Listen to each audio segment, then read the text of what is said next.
So let's talk about how to do transformations.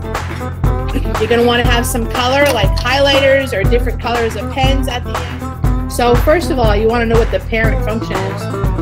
What's the parent function of f of x equals 3 times the square root of x plus 1? What's the parent function? The parent function is y equals the square root of x. So we're going to start with graphing the parent function because the parent function is what you're stretching and translating all over. I'm going to do 0. I'm not going to do negatives because you can't have negatives under the Radican, right? Square root of negative 1 is an imaginary number. So we'll do an x is 0, 1, and some other ones. What's the square root of 0? 0 times 0, so it's 0. So when x is 0, y is 0. What's the square root of 1? 1. So when x is 1, y is 1. I'd like to have one more. What's an x I should pick? Is the square root of 2 a perfect square?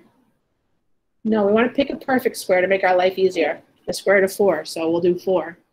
And the square root of 4 equals what? 2. So when x is 4, y is 2. And we can see that, I'm going to use my pen now that I have those like that. I'm good on that. And here, and we're going to say that this is y equals the square root of x. If I turn my paper sideways, notice that that's half of a parabola. So the negative square root would be the other side of it. It's a parabola, right? The other one would be the negative square root, but we don't need the negative square root. I just want to mention that the square root does have that relationship to the parabola, x squared. All right, so there's the parent function. Now it says, step A, identify if there is a reflection. How would I know, or is there a reflection here? What would be present if there was a reflection? There is not a reflection, not available. What would be present if there was a reflection? How would I know if I was going to reflect this across the y-axis or across the x-axis? You'd have to have a negative. So either your x would be negative or your y would be negative. You'd have to have a negative to reflect. So that means when x is negative, this is a reflect over y. And when the y is negative, it's a reflect over the x-axis.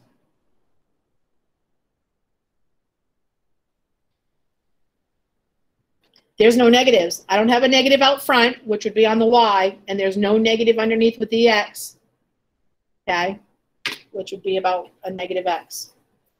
So there's no reflections. Identify any horizontal or vertical compressing. Where would I expect to see a stretch or a compression? Get your foldable out. You have that foldable that has everything in it.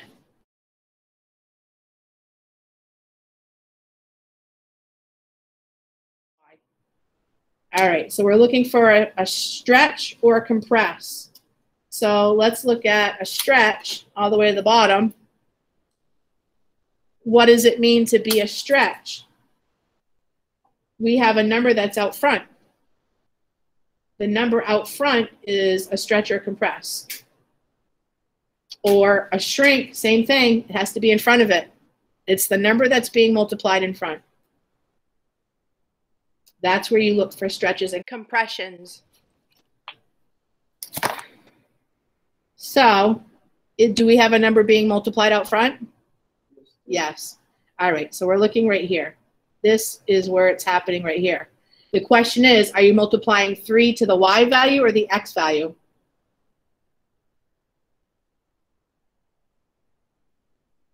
Is it with the x? Is it under the Radican with the x? No, so you're not multiplying to the x, you're multiplying to the y. Remember, this function, f of x equals y, that means this is y over here. So when I multiply 3 to it, I'm multiplying 3 to the y value. It's really clear to see it's not the x because it's not with it. So I'm multiplying 3 to the y value.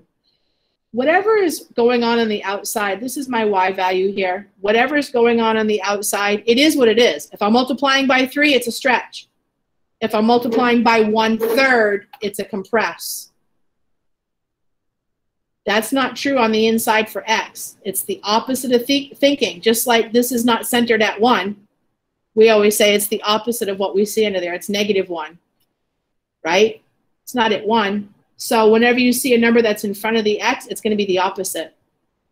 You're not going to see a whole lot in front of x. That's more getting into pre-calculus. In Algebra 2, most of the stretch and compresses happens on the outside to the y value.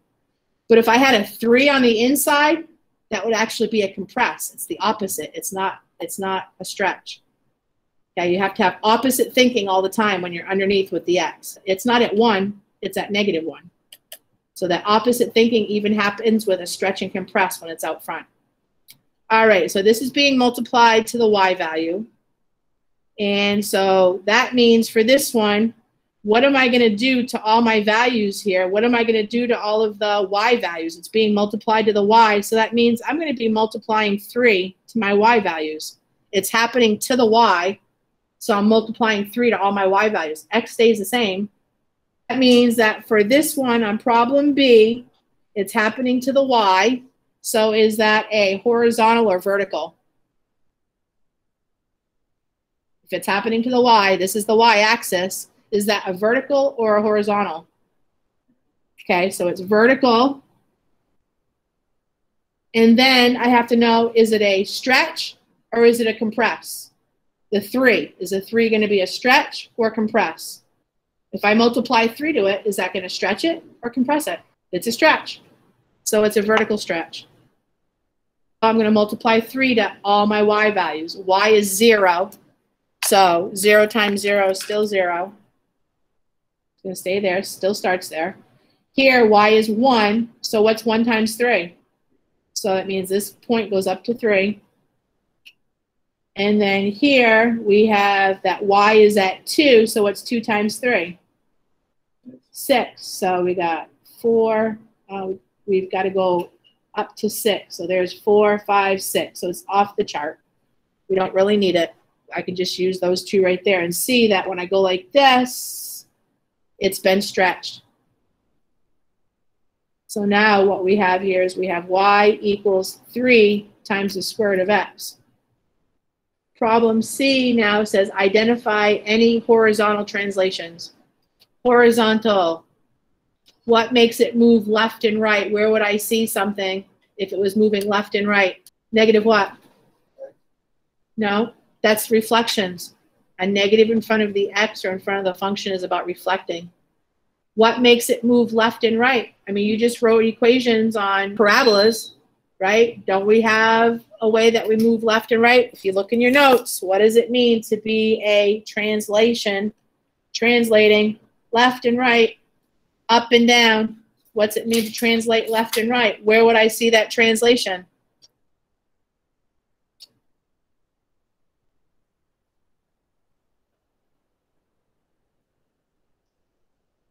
How do I know if it's shifting left or right? Somebody aside from Evan who's answering all the questions.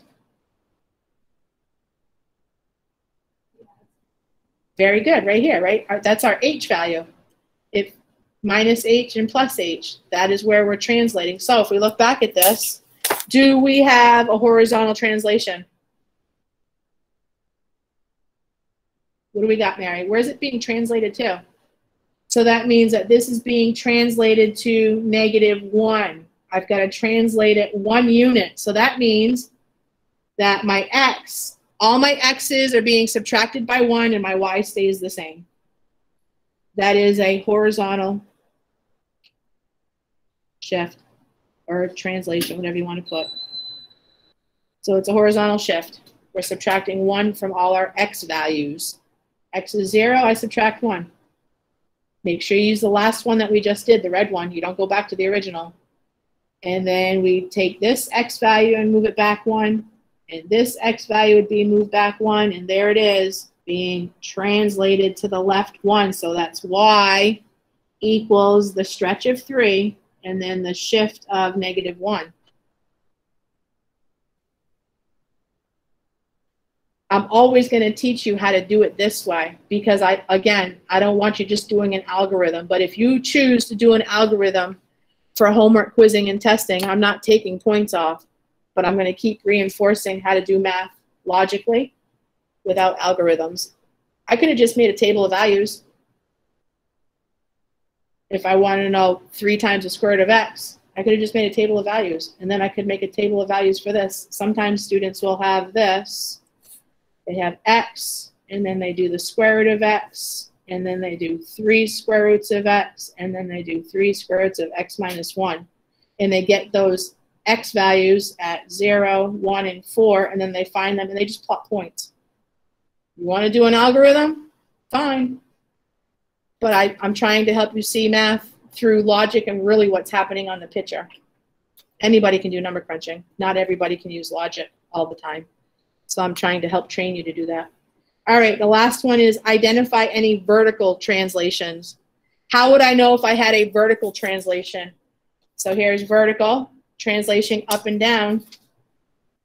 What would happen if it was translating up and down? What would be there?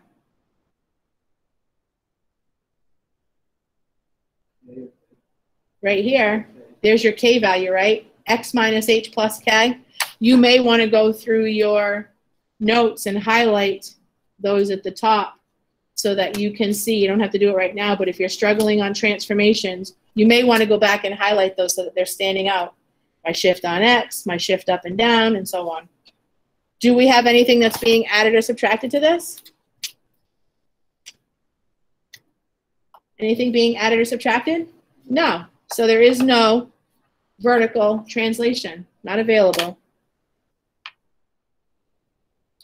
All right, let's look at, I'm going to be doing these again on Wednesday with the other class. Let's look at number 4. We got to start with the parent function. What's the parent function? Is it a square root? It's x squared. Y equals x squared. That's the parent function that we're going to be moving around. So if you need to make a table, I don't usually need to make a table when I'm doing parent functions, but I'm going to. Let's do -2, 0, and 2. -2 squared is 4. 0 squared is 0. And 2 squared is 4. So I'm just going to plot those points. 2, 4, -2, 4. We get that U shape. Here's the parent function. Label it. Y equals x squared.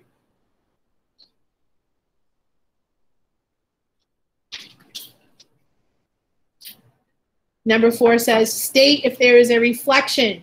Have your notes out, ready to look back if you don't know what it means to reflect. State if there's a reflection. Is there a reflection on this? How do you know there's a reflection? Exactly. So we're looking at this then for the reflection. We know there's a reflection. The question is that negating the y value or the x value? Is it with the y or is it with the x? It's with the y. If it was with the x, it'd have to be on the inside of the parentheses with the x. So we know that the y value is being negated. So that means x and all my y's are being negated. We got to back up to the parent function first. So if you negate the y, it's a reflection over the x-axis. So this is reflect x-axis. We're going to take this point. This point stays where it is. It's at 0, 0. But if I take this one, the y value is at 4. So if I negate 4, it becomes -4. And you can see now that it's going over the x. This is 4, so it's going down to -4. And there's my reflection over the x-axis. So this is y equals -x squared. This is why I do this with you in class. It's not enough just to take notes. We need to go through this so that you can really see the whole process. It's a lot to take in. But once you get used to the moves, it's really actually pretty easy to do it this way instead of making a table of values. All right, so the next one says, identify the horizontal or vertical compress or stretch. Do we have a compress or a stretch? Where would I be looking for a compress or a stretch? Where do I look for that, Leah? Very good. Either in front of the parentheses, which is the y value, or in front of the x, which is the x value. Do we have a number in front of either one of those? No. So there is no, not available. There's no stretch or compress. C says, identify a horizontal translation. Are we translating horizontally at all? So I'm looking for horizontal right here. Where do we look for, if there's going to be a horizontal translation, what would be happening? The h value. So either x plus h or x minus h. Do we have an x plus h or an x minus h in this equation? Remember that it always looks like this. Y equals x minus h squared plus k. So right here then, we see that we are going to have a shift on the x, so that's the horizontal. So horizontal, and that horizontal is going to be, is x going to +4 or -4? That means we're adding 4. So that means that our x, we're adding 4 to all our x's, and our y's stay the same because we're going to +4. So that means we're adding 4 to all the x values. So I'm going to use a different color. All right, so now I just look at my x values and I add 4 to all of them. So here's 0, 1, 2, 3, 4. Here's this one at 2, 1, 2, 3, 4. They're all being, thank you. So at 0, my x is 0, I added 4. X was at 2, so I added 4. You just go to all your points, whatever points you created, and add 4 to them on the x-axis. 1, 2, 3. It happens to land on this one. And there is my parabola now shifted to the right. So this makes it y equals negative x minus 4 squared. That's the part that we graphed, the translation and the horizontal shift. All right, the last one we have then is identify a vertical translation. Emily, do we have a vertical translation on this one? Where is it going to? Very good. Here's our vertical translation. So that means we're adding 1 to all our y values. So our x stays the same, and we're adding 1 to that y value. So we do have a vertical shift. And we're going up 1 for all our y values. So now we're looking at the y's, and we're shifting them up 1. Here's this one. It goes up 1. So going up 1, going up 1, and going up 1. Very slight translation on that one.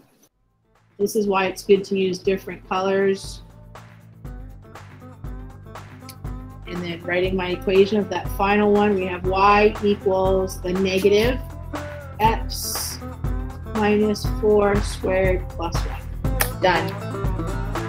All right, so that's how you do transformations, step by step. Again, if you wanted to make a chart and you wanted to skip the logic and you just wanted to plot a bunch of points, there's always that option as well. But once you get used to what it means to move them around, it's actually pretty easy to move that parent function all over the place.